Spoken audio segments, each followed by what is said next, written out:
Good afternoon, Grace Covenant. It's Friday afternoon, November the 6th, 2020. It's good to be with you.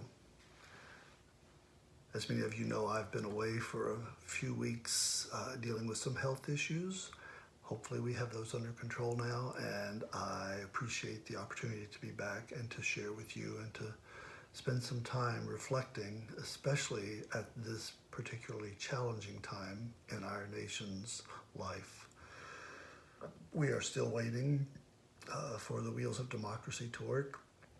We are trying to remind ourselves that we are not alone, that we have each other, and that we should take a deep breath as we continue to wait to know what is going to happen with our country. Things are looking good, but we just need to continue to stay the course.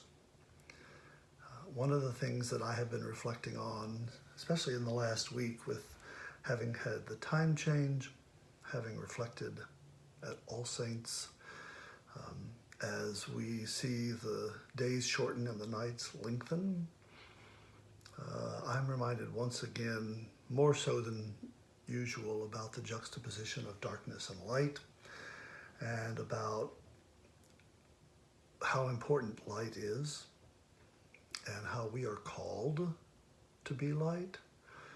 How even as a nation, we have used the image of light from the Statue of Liberty with her torch in the harbor as a beacon of hope for all those who come to this country, to how Christ calls us to be both salt and light in the world. In the Sermon on the Mount, Jesus says in Matthew chapter 5, starting in verse 14, "You are the light of the world. A city built on a hill cannot be hid.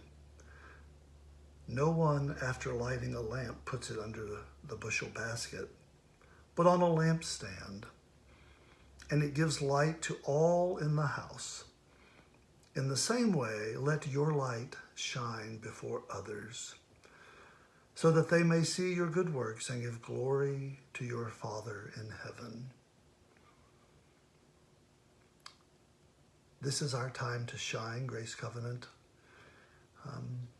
Just be who you are and let your light shine in your family, in your neighborhood, in your community, as you are a beacon of hope, as you are showing the light of Christ and continuing to stand for what is right, continuing to care for each other.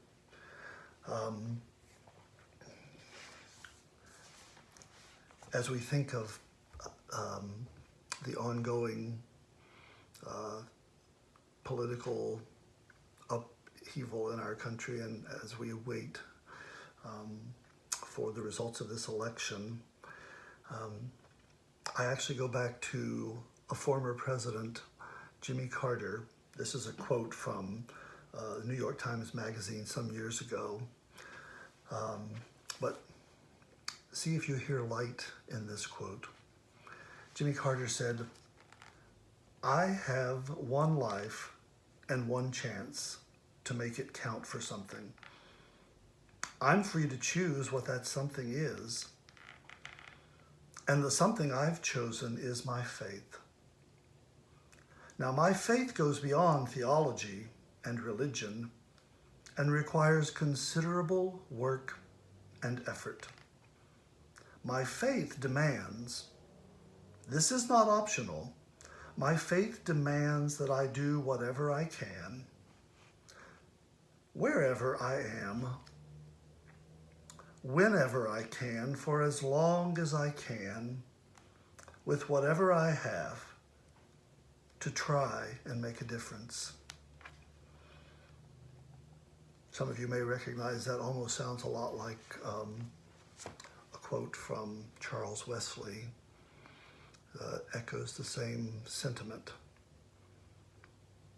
What does your faith demand of you, Grace Covenant? Jesus calls us to be light, to be a beacon, to be a sign of hope, and to be steadfast. So let your light shine. Let it shine brightly. And as you let it shine, rest in the confidence that you are loved, and know that I am grateful to be a part of this community and walk this with you. So let your light shine. Remember the song, "This Little Light of Mine"? Keep that song in your heart, Grace Covenant, in the hours and days ahead, and know that everything is going to be okay, because we are children of the light, and we will continue to shine in the darkness. Amen.